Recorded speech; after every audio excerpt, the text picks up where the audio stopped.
Joe Biden seems to be the only meaningful presidential candidate the Democrats have produced. And since he is the incumbent president of the United States, it seems like he's a shoo-in for the Democratic nomination. We've had 4 years of Joe Biden, and with the potential of 4 more and legalization on the horizon, it's worth asking, where does Joe Biden stand on cannabis?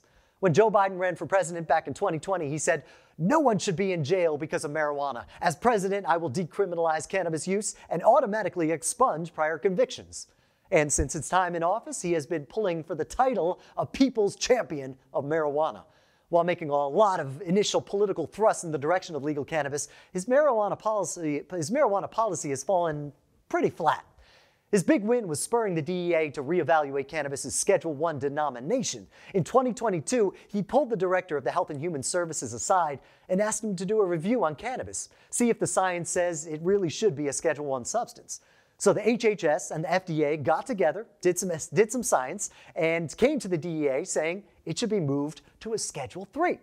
So the DEA is deciding if they're going to make the biggest reform in cannabis law in 50 years, since the controlled substance schedule was even invented.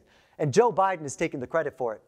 It is a big move, to be sure, but some are saying that anything short of decriminalization is not enough, that marijuana will still be illegal and people will still stay in jail because of it. And social justice reform just isn't happy with that. He also made some big swings when he issued a whole bunch of pardons for federal marijuana possession offenses. It was a move to show support for the legalization movement, but again, it wound up not really doing anything. The pardons amounted to nothing. Everyone who received one either remained in jail or with a criminal record. So the whole thing just felt more like a political stunt than reform. And if you go back, Biden looks even worse.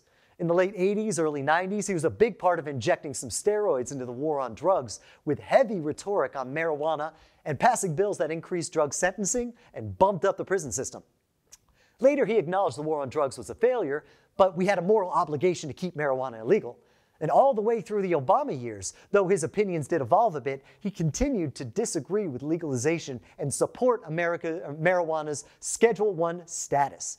So while it looks like the times have changed, and so has Joe Biden's tune, he's done almost nothing meaningful for marijuana reform during his time in office. He wants to come across as the people's champion of cannabis and will do whatever the marijuana vote needs him to do to keep him there. But when 70% of the country supports legalization and you do nothing, it seems like he doesn't really have any real motivation to legalize cannabis and would be just as happy keeping it where it is.